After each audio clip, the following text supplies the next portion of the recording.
So usually the first time that you've announced that you ever launch, that's when you want to do a press release. If you have a collab with someone or a big household name, do a press release. So only do it if it's a time-sensitive announcement that is pretty major. You don't want to be doing press releases like every week. All right, welcome to another episode of the Beating the Brand podcast. Today's guest is Gloria Chou.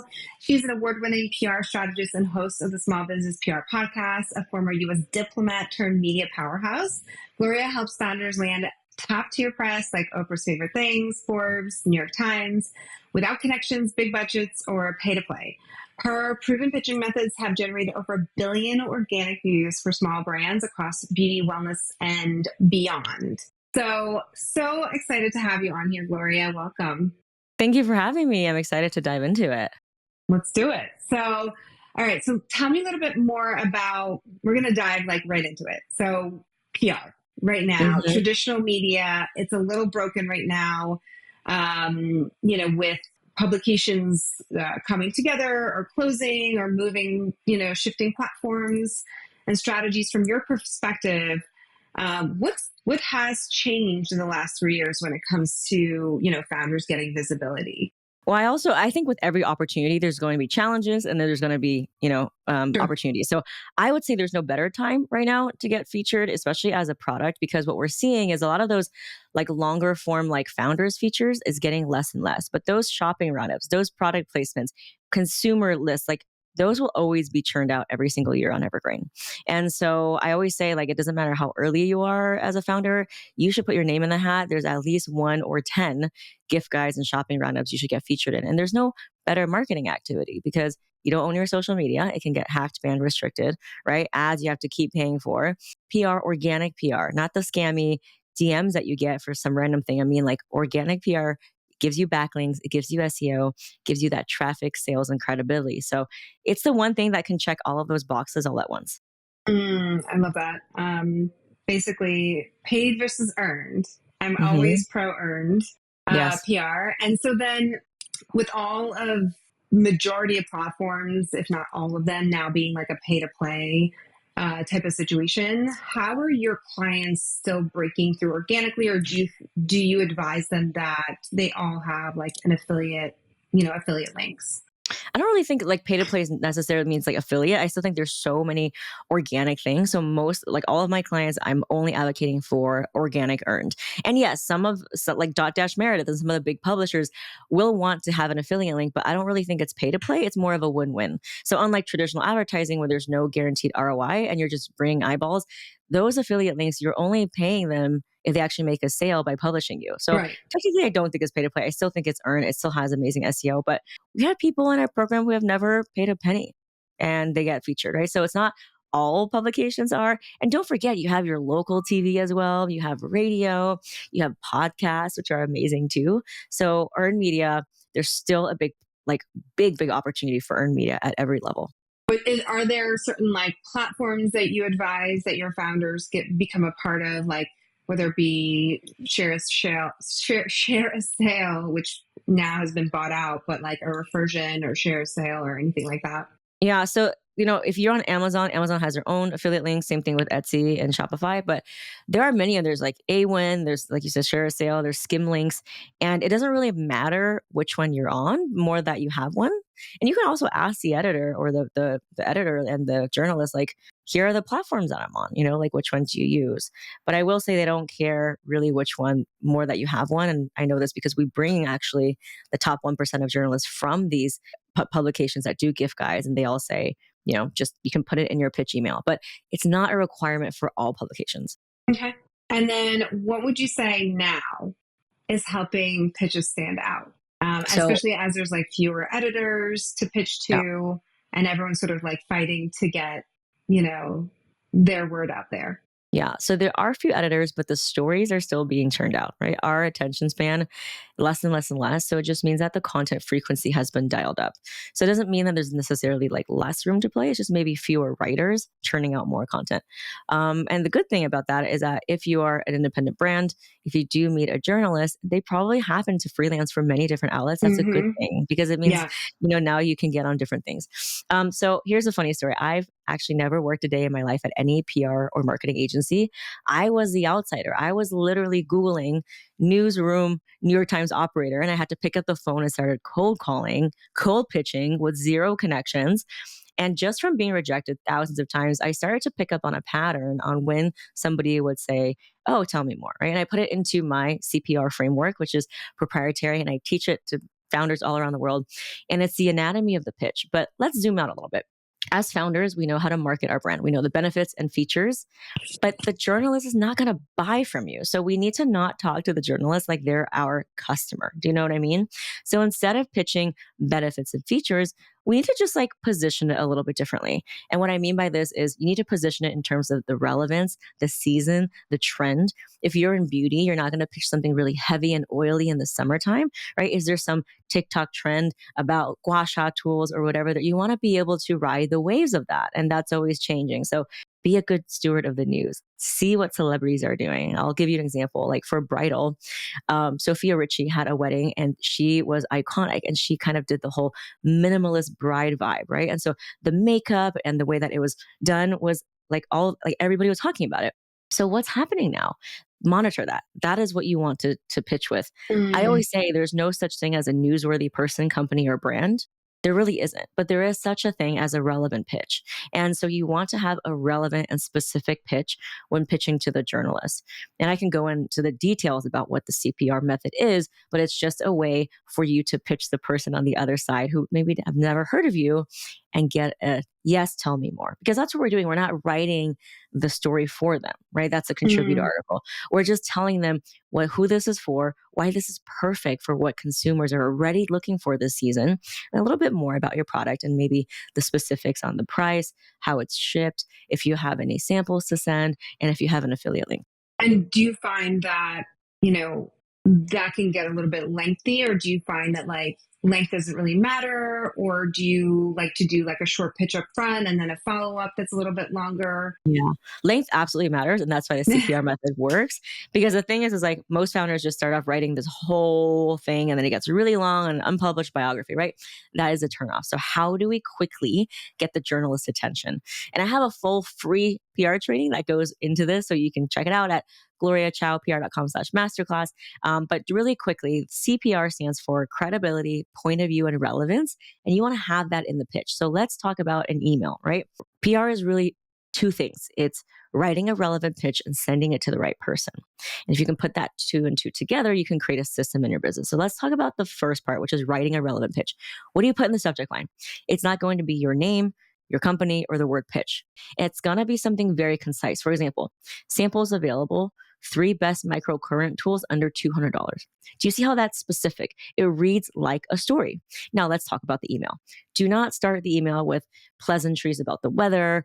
You can definitely compliment them if you've read one of their articles. That's actually one of the best ways to break the ice is by saying, I love what you wrote last summer. I actually took your recommendation and I bought these 3 skincare oils and my eczema went away. You see how that's a great way to open up that conversation. But how I like to also open it up is with R in relevance, because what is news if it's not relevant? So relevance means as your audience are looking for mini TSA approved travel essentials this summer, you see, whatever that relevance is, whether it's a holiday or what people are looking for, that sets it up for why you should talk about your product. So put the relevance first, and then the P in CPR stands for point of view. It's usually 3 bullet points. So as people are looking for TSA approved minis for their Italian vacation, here's why our skincare trio is perfect. And you can put 3 bullet points about why it's great for that context, that relevance. And then you want to end with C in CPR, which stands for credibility. So just 1 or 2 sentences here. Don't go crazy about your brand, how you founded it, maybe a link to find out more. You can put up to 1 to 3 low res photos.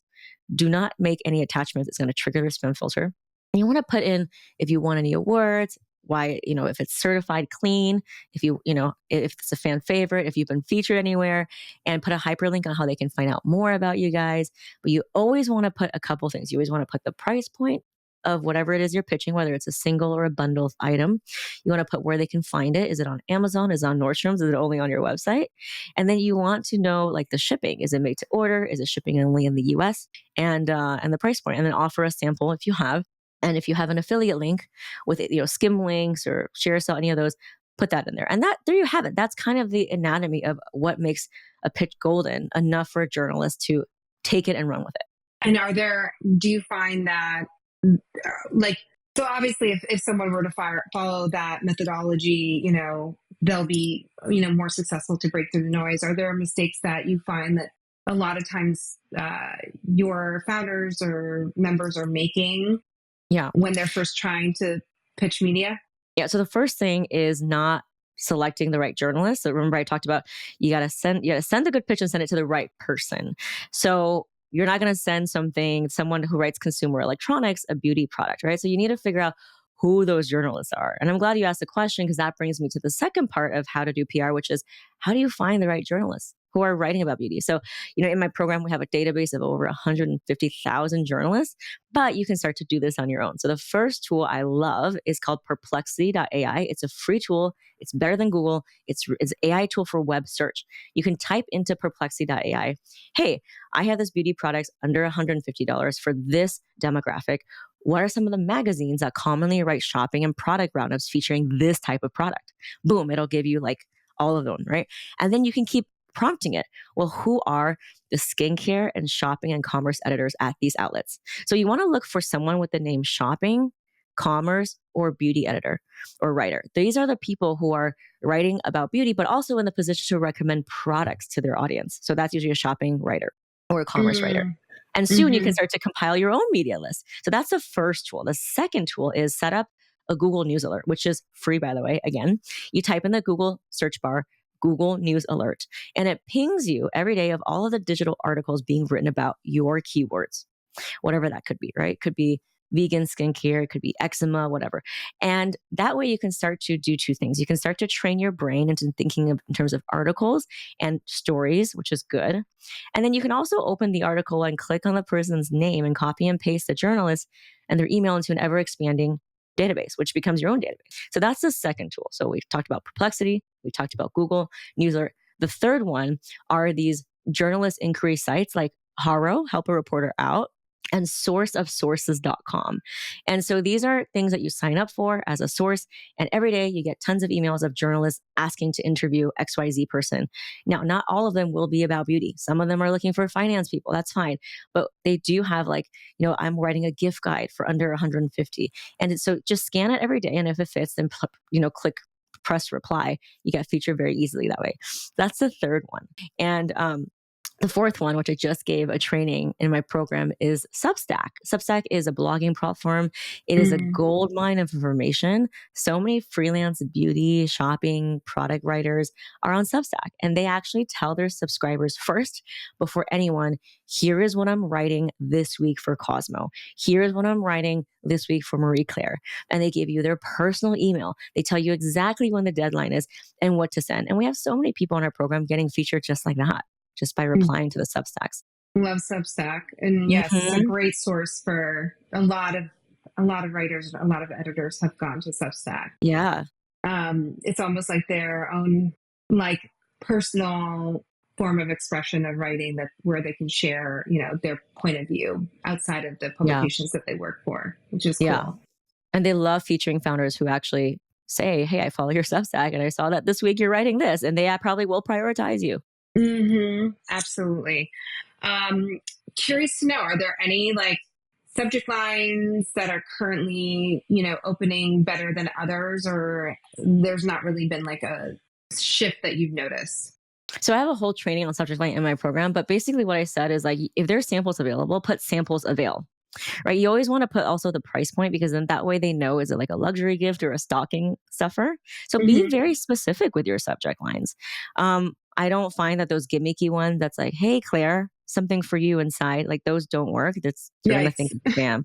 So don't do anything gimmicky. Please don't try to trick them. just be very specific about what it is. The subject line should almost read like a title of an article, right? Three chemical free sunscreens for new moms, right? You see how that's what we're after here. Mm. Okay. So then what about, the actual like process of pitching? Hmm. It's very timely, or it's very time consuming. It can be, right? Yes or no? What do you So, typically recommend yeah. in terms of how much time commitment, like you recommend your founders to do, like on a regular basis, on a weekly basis or monthly basis? Yeah, I would say start off watching my free PR masterclass. You can see kind of the CPR method and then those four tools, right? So start signing up for those. And very soon you'll be able to see immediate opportunities for your beauty brand to be featured, like even if you don't do anything else. And that takes what, maybe 15 minutes a day to scan through all those emails and Substacks and see if anything fits the bill. If you are also pitching outside of those, which means that you're pitching actively, not passively responding to them, then you need to start with writing a good pitch. So follow my CPR framework. The first thing is to figure out what are the big buckets that you can pitch for. So if you're in beauty, is it about sustainability? Is it about, ethical skincare? Like whatever that is, what are the three or four big themes that you can talk about? And then from there, then you want to write a pitch using the CPR method. And you can think about, well, what are some of the upcoming holidays? And what are some of the bundle items or limited edition things that I have that are perfect? So at the time of recording, we just finished Mother's Day, which means now we are getting into summer, back to school, travel, waterproof things, sun. So think about that as your year progresses. What are the different seasons that you can pitch for? And the structure of the pitch is still the same. It's still the CPR pitch. So, I would say, install those four tools that I talked about, scan them every day. Probably takes about 15 minutes. And then you can start writing your CPR pitch. And so I wouldn't spend more than 15 to 20 minutes a day. And let's be honest, we're on Instagram probably wasting 1 to 2 hours anyways watching funny animal or cooking videos. So why not Yeah. allocate that time to something that's going to allow you to connect with a writer and a journalist who can literally showcase your product to thousands and thousands of people? What about when there's like crickets? And let's say you're not somebody like yourself who's more comfortable and familiar with pitching and Hmm. who knows the process and knows that it can take time. Like PR, I would say, is definitely a long game more so than it is a short game. So, like, what, is there words of encouragement, or like, what do you do when someone just ghosts you? What then? I will say all of the people on your Instagram who are not buying are ghosting you every day. So that's probably more than any journalist that you're going to contact, right? In terms of sheer numbers. And the thing is that I know from helping so many founders, they always say, I wish I started this earlier. And I always say, everything you want is on the other side of the send button. Because, okay, maybe they don't respond, but the upside of them saying yes is so much greater than just getting a no response. So if you were to outweigh just from a logical perspective, objectives perspective, there's like a 10 or 100-fold, you know, um, increase in what you get if you do get a response. So even if I don't get a response, that's okay. That's like such a tiny little loss for me. Like it doesn't really do anything if they don't respond. Who cares, right? And journalists are people. So they're busy. And one thing I've learned is that they always read their emails. They don't respond to everyone because they would spend all day doing that. They have a very methodical way of categorizing their emails. I know because I bring these journalists into my program to meet my people, right? And they say we have different folders. So we'll have different folders and we don't respond. But if my editor tasks me with writing something, I will go back into my inbox and I'll do a quick search. And if your Hmm. product matches that, I could feature you 3 months out, Yeah. right? But it really depends on what I'm being tasked with. So it's your job as a founder to just put your name in the hat and do it early. And here's another thing, even if you don't pitch, we have people getting featured within 1 week just by responding to a Substack or a Haro inquiry. So Mm. that is such a quick win that it's actually not a long-term play. Because now with all of these free tools that I told you about, right, our members are getting featured like within a 1 week time, sometime within 2 days even. Mm. Okay. And then what about follow up?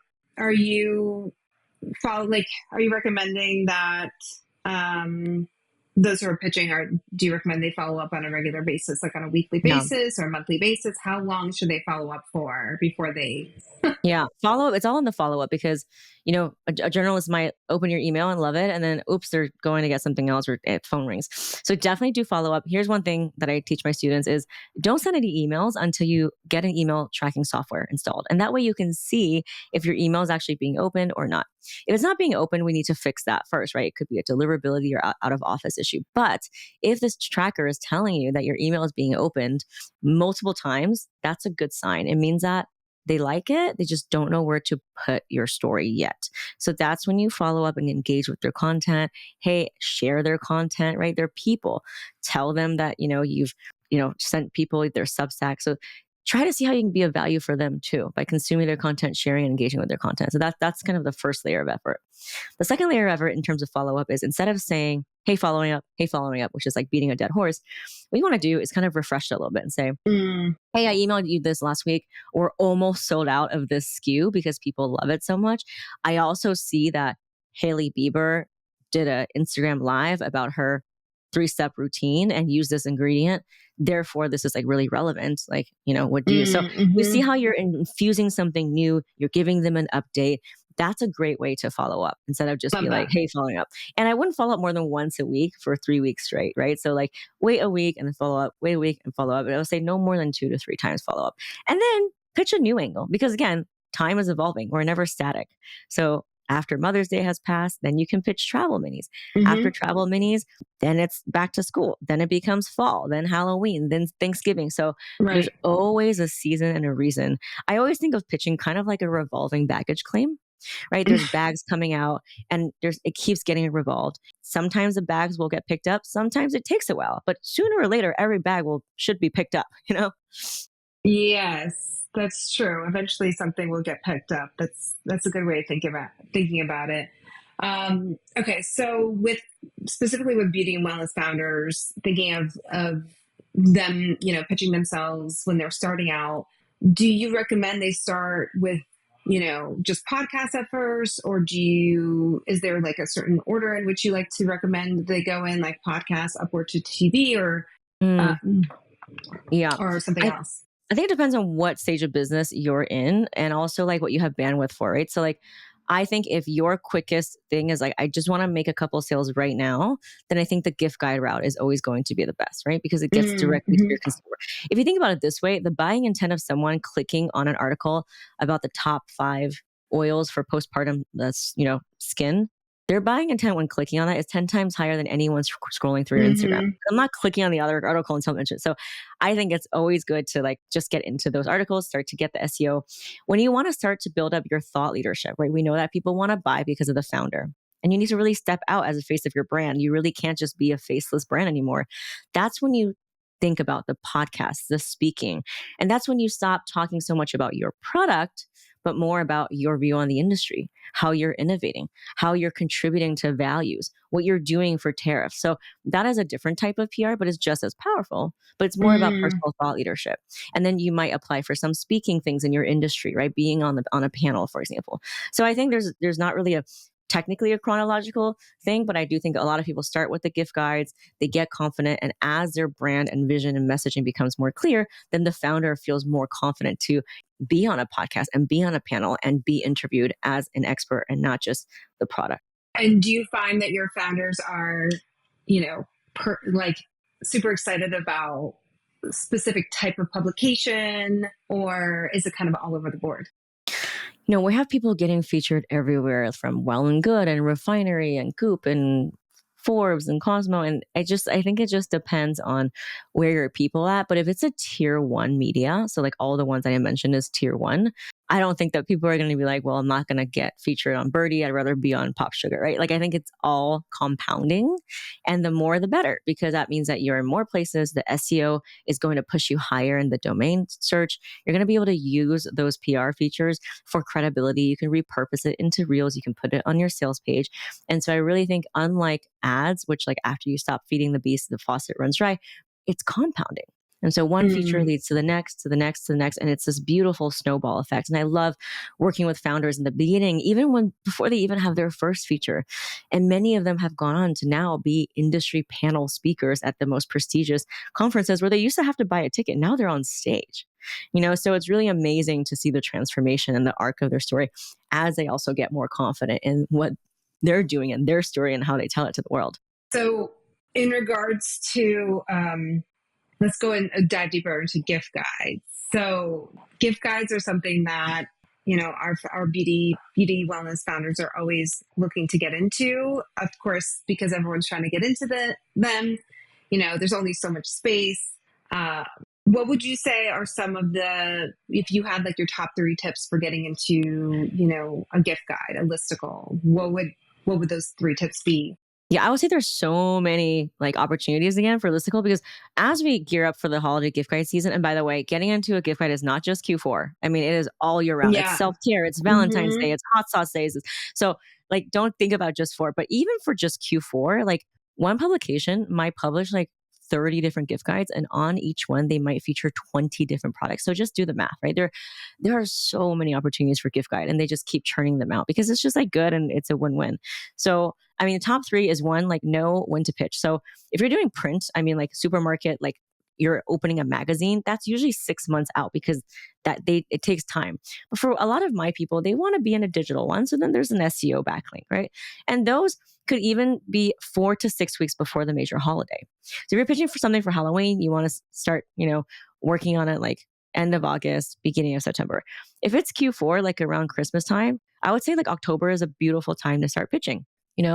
September, October. So Mm. that's really kind of the timeline that we're working with. So just know that timeline and don't think it's too late because if you have something that is ready to ship right away, you can even get into a last minute gift guide. And there's even gift guide stories about how to spend your Christmas gift cards. So it's really about Hmm. thinking about how there's a blue ocean of opportunity and not stopping yourself at every part. And the founders that get so successful, my one friend will get featured like 15 times and now she's opening a brick and mortar. She just knows that like even if it's too late, she's still going to send that email because then she's Mm. on the journalist radar. So she never takes no for an answer. So that's the first one is just know the timing of it. The second one is just honestly like knowing the relevance of what you're pitching. So I know that if we have a lot of products, they're all our babies. We want to pitch all of them, but you can't pick the 1 to 3 standout items for that season. Now, if it's for like a Mother's Day, usually a single item is not that great for a gift, right? You're looking for like a basket or a bundle. Hmm. So think about what's really good. If it's travel, there are minis. So then what is that trio or, whatever that is? So think about what is the right product or products for the season that you're pitching. So that's tip number 2 is, and tip number 3 is like, you just got to follow up. Honestly, like so many people get featured because they happen to follow up and the journalist is like, oh, thank you so much for reminding me. I think PR agencies gate kept this for so long and they made it so complex and it makes it seem like, oh, well, we're in no position to contact the journalist. We needed a go between. But the truth is, journalists are just writers and they're everyday people. They don't want their time to be wasted. They need to look for new indie brands and their credibility depends on them discovering new, fresh brands. So you're actually doing them a favor by putting your brand in front of them. So just think of it that way. And then it becomes a lot less intimidating. Okay. What about anything else that they may need to have prepared? So, do you feel like press releases are still relevant? Yeah, Or so I like, do. So press releases are great because it's an SEO play. So press releases are owned media that you put out into the newswire. It's Google optimized so that it is searchable on the first tab of Google and on Google News section. So press releases are great, but they're not cheap, right? You still have to pay the fee. I do a VIP day with my clients. So it's really well utilized when you are doing a product launch. So usually the first time that you've announced that you ever launch, that's when you want to do a press release. If you have a collab with someone or a big household name, do a press release. So only do it if it's a time sensitive announcement that is pretty major. You don't want to be doing press releases like every week. anything else? Images, kit, like a PR kit that they link out to? Is there Yeah, you can anything link it. specific? Yeah. So in the pitch email and watch my PR masterclass at gloriachoupr.com/masterclass, I show you the anatomy of the pitch. But usually you want to put, the pricing, the shipping, and where they can buy it. And that'll be a hyperlink. And then maybe 1 to 3 low resolution photos, and then a link to find out more about your founder story. because I think a lot of times we, as founders, we go blobbering on and on and on and on, and the journalist doesn't want to read a big long email. So the most beautiful way to say is, we source this salt from the Himalayas with my mom who is recovering from cancer. You can find out more about our story here and just hyperlink that, because everyone's got a great story, but it doesn't all necessarily need to be in the first pitch. Okay. And what do you see as the future of PR? What do you see as the future of earned media? Where do you think it's going over the next, couple of years? I think that as AI ramps up and as influencer marketing gets more and more saturated and expensive, I think PR is making a comeback, because it is the one thing that's getting back to the basics that gives you that pure organic SEO and that credibility. And I think as small business owners and brands are getting squeezed left and right with this tool and that agency, they're wondering, what is the one thing that I can do that checks off all of those boxes? And that's PR. Yeah, so, I heard somewhere where like there's platforms, right, that charge like so much money to be on the platform to connect with the influencer, but you're actually also then paying the influencer and giving them free product and managing the whole thing. So from an ROI perspective, as we have more technology, as we have more middlemen where everyone is taking the cut, I think the best thing is for the founder to just say, I am doing my own thing. I am going to connect with journalists. Maybe I have an intern or an assistant that I can delegate to in-house, but instead of outsourcing it and paying each person, I get my highest ROI and keep most of my profits if I'm bringing this process in-house. And that's what I teach people to do in my program. So if you were, let's say you were starting from scratch and you were, let's say you're a product founder and you're starting from scratch, what would it look like? 0 followers, 0 press, 0 connections. What would that first sort of like 30 to 60 days look like? Well, obviously, you need to have some kind of online presence, right? I don't think that Instagram really matters as much. I've actually asked all of our journalists, and they say it's not a popularity contest. They don't care how many followers you have. They know it can be bought and it's fake. But I think you really need to invest in good packaging and also good product photos, because if you're going to be in a gift bag roundup, Mm-hmm. they want to know, is this going to look great? Can I put this on a Pop Sugar or Refinery 29? Is it going to be visually appealing? So I think those visuals are really important. You don't need to have a crazy website with all sorts of capabilities, but you do need to invest in good photos and packaging. So I think that's like the first thing. And the second thing is like, know your brand story, right? And that's why people work with you as well. It's like, what is your differentiator? And once you know that, the rest of your marketing becomes so much easier. And then you can also put it in your PR pitch. And I think a lot of times, a lot of reasons why products don't get featured is because they're not talking specific enough about why they're different. And so the journalist is a little bit confused and like, well, why should I feature you over like a big box brand? And so that usually happens because the founder hasn't really done the work to peel the layer of an onion to like really Mm-hmm. get into like the specifics, because they want to sell to everyone. They want to be a McDonald's. But I always Right, right, tell my right. students, like, you're not a McDonald's. You have a very specific point of view, and you need to show that even in your marketing, sales, and also in your PR pitching. Right. Absolutely. I think knowing what your differentiating factors are will absolutely help the pitch stand out. And then what's your favorite beauty product? Oh my God, I have so many. My husband always jokes because we have like 2 full bathrooms with the vanity filled with products, and I just scatter them all around. But I love facial oils. I can't live without it. I'm using a LED face mask right now. We have a lot of beauty founders in the program, so I use their products. One of them makes like a LED face mask that has like all different colors. Another one makes this beautiful serum. So I try to use a lot of the small business owners that I want to elevate and shop small, but I cannot live without my face mask and my facial oils. Uh, is there a favorite?